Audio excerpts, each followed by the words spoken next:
اور یہ G20 وہی بات کہ 19 ملک، ایک EU، ساتھ UN بھی آئے گا، افریقن یونین، وہ سارے ان کی سب کی نمائندگی ساری، یعنی سیکٹری بلنکن بھی ہیں، لیوروف بھی ہیں، چائنا کے فارن منسٹر بھی پہنچے ہوئے ہیں.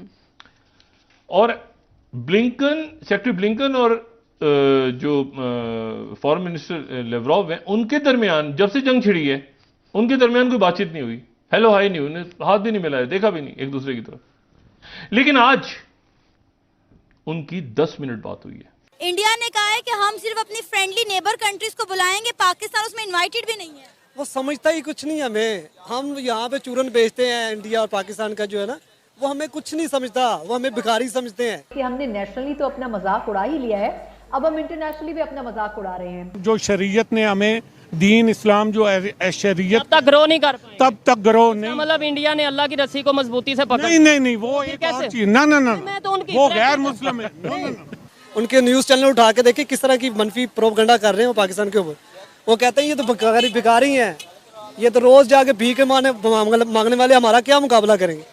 میٹنگ کا پتا ہوگا آپ کو، ہسٹری دیکھیں تو پاکستان کے اندر پریزیڈنسی کبھی نہیں ملی. اگر ہم بات کریں آج ہمارے پڑوسی ملک انڈیا کو G20 پریزیڈنسی ملی ہے، جہاں سے G20 مطلب 20 کنٹریز کے جو فارن منسٹر وہ آ رہے ہیں انڈیا کے اندر، ویلکم کیا جا رہا ہے. سر کیا سمجھتے ہیں اگر ہم دیکھیں تو اس G20 کے میٹنگ کے اندر جس کو پریزیڈنسی ملتی ہے وہ کوئی بھی بات منوا سکتا ہے؟ آپ کو کیا لگتا ہے انڈیا اتنا سپر پاور بن گیا ہے کہ اس کو پریزیڈنسی دی گئی ہے؟ اگر ہمارے مقابلے میں دیکھا جائے تو وہ سپر پاور ہے. سر اگر ہم اپنے مقابلے میں دیکھیں تو آج کیا آپ کو لگتا ہے کہ کوئی بات منوا سکتا ہے پاکستان کے خلاف انڈیا؟ بالکل منوا سکتا ہے. کیا آپ کو لگتا ہے کوئی منوائے گا؟ ڈیفینیٹلی منوائے گا. کس بارے کیا لگتا ہے کہ کون سی بات منوا سکتا ہے؟ دیکھیں ہم اکنامک کرائسس میں ہیں، تو اس وقت وہ جو بھی ہم پہ پابندیاں، فیٹم میں دیکھ لیں، ہم فیٹم میں ہمیں اسی نے ڈلوایا تھا، انڈیا نے ڈلوایا تھا، اور ہم نے جو فیٹم کی جو تمام شرائط کمپلیٹ کی تھی، ایون دیٹ کہ امریکہ، چائنا، کسی نے بھی اتنی ان کی شرائط پوری نہیں کی تھی. اس کے باوجود ہمیں فیٹم میں رکھا گیا. کیوں رکھا گیا؟ انڈیا نے رکھوایا. اگر ہم بات کریں ہمارے اوپر جتنے بھی مطلب سینکشنز رکھتے ہیں یا ہمارے اوپر کوئی سمجھ لیں کہ ایک کبوتر بھی ہمارے ملک کے اندر مر گیا ہے نا، ہم انڈیا کا نام لے لیتے ہیں. ایسے ہی ہے سر. ہم اگر دیکھیں تو ہم نے اس کو ہوا نہیں بنا لیا. کیا آپ کو لگتا ہے کہ انڈیا اتنا ہی انوالو ہو ہر چیز کے اندر، کیسے وہ 5th لارجسٹ اکانومی بن گیا؟ ہندوازم اور مسلم. کیسے ہندوازم اور مسلم؟ شروع سے آپ دیکھ لیں، پاکستان کی ہسٹری دیکھ لیں. تھوڑا سا ایکسپلین کریں ہندوازم اور مسلم کو. ہم سے جو مشرقی پاکستان کیسے ٹوٹا آپ کو پتہ ہے نا، تعصب تھا. اگر ہم دیکھیں، میری بات سنیں، اگر ہم اپنی غلطیوں پہ نظر ڈالیں، کیا آپ کو نہیں لگتا کہ اگر چلے میں آپ سے کوئی بات نہیں کرتی، آپ لائر ہیں، آپ مجھے بتائیں جسٹس کتنا پاکستان کے اندر؟ 0. سر کیسے ملک کامیاب ہوگا؟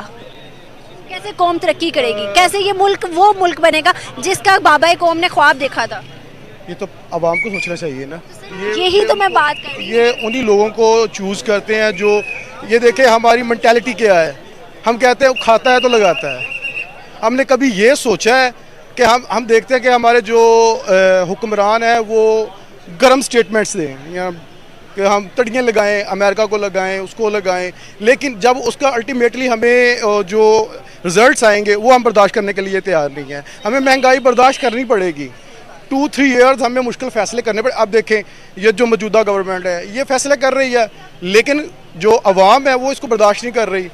وہ کوئی بھی جو ایک سیاستدان ہوتا ہے، جو حکمران ہوتے ہیں، وہ کبھی بھی نہیں چاہیں گے کہ وہ اپنی عوام پہ کوئی سخت فیصلے امپوز کریں. اور یہ فورم جو ہے وہ آپ دنیا کی ٹوٹل جو دولت ہے اس کا 80% ظاہر ہے G20 میں نے G7 کا G20 کے ساتھ جو ہے وہ جڑتا ہے.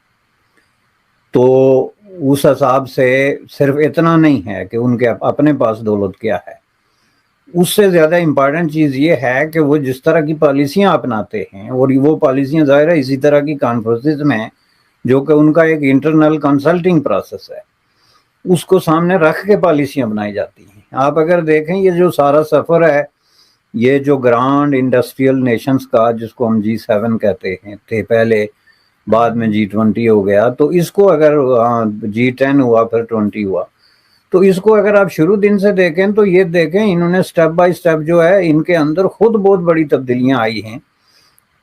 جو ان کے شروع کے جو معاملات تھے اس میں اور آج کے جو ان کا آئین اور منشور ہے، جو خیالات ہیں، ان میں جو ہے وہ بہت بڑا فرق ہے. تو بنیادی طور پہ یہ جو اس طرح کے اجلاس ہوتے ہیں یہ ایک کنسلٹنگ پروسیس ہوتا ہے جس سے یہ سیکھتے ہیں اور اس میں اپنی پالیسیوں پہ نظر ثانی کرتے ہیں یا ایسی پالیسیاں بناتے ہیں جو انفیکٹ پوری دنیا کو متاثر کرتے ہیں. دنیا کا کوئی ملک ان کے اثرات سے باہر نہیں نکل سکتا.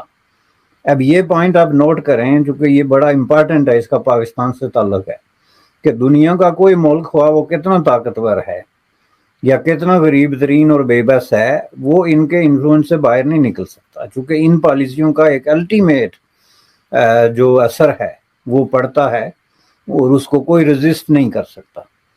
اس کو ایون ایسے ایسے ملک بھی رزسٹ نہیں کر سکتے جہاں تیل نکلتے ہیں، سونے نکلتے ہیں، پتہ نہیں کیا کیا دولت کے انبار ان کے اپنے اندر ہیں. لیکن ظاہر ہے یہ ساری چیزیں تب کسی کام کی ہوں گی جب اس کو آپ دنیا کے ساتھ کسی شراکت داری میں یا کسی شیئر میں لے کے جائیں گے نا، یا کسی خرید و فروخت میں یا کسی طریقے سے. اب پاکستان کا مسئلہ یہ ہے کہ پاکستان بنیادی طور پر اس وقت تو بلا مبالغہ دنیا کا ایک غریب ترین ملک ہے. اگر آپ اپنی جو بلیک مارکیٹ ہے اور جو کالی منڈی جس کو ہم کہتے ہیں اس کو ایک طرف کر دیں، چونکہ وہ ایک ایسا ملک ہے کہ اس میں غربت اس طرح نظر نہیں آتی. لوگوں کے ٹھاٹ باٹ جو ہیں وہ ایسے ہیں جیسے یونائٹڈ اسٹیٹ آف امریکہ یا کسی دنیا کے امیر ترین ملک کے ٹھاٹ باٹ ہوتے ہی نہیں، بلکہ ان امیر ملکوں کے کوئی ٹھاٹ باٹ ہوتے ہی نہیں ہیں. یہاں تو لوگ جو ہے وہ ڈسپلے نہیں کرتے اپنی دولت کو. یہاں آپ کو بل گیٹ جیسا آدمی جو ہے وہ بس سٹاپ پہ نظر آ جاتا ہے، کھڑا ہے بس کے انتظار میں 15 منٹ سے، اس کے 15 منٹس میں جو ہے وہ 15-20 بلین ادھر سے ادھر ہو سکتا ہے. تو یہ تو ایک مینٹالٹی ہے نا جو پاکستان کے اندر ایک جو ہے وہ ڈیولپ ہوئی ہے. تو اس کو اگر ایک طرف کریں تو لوگ بہت زیادہ جو ہے وہ غربت زدہ ہیں. پاکستان میں اس وقت 60% لوگ جو آفیشیل سٹیٹس ہیں اس میں 40% کہتے ہیں وہ، لیکن حقیقت میں 60% لوگ جو ہے وہ غربت کی سطح سے نیچے رہتے ہیں.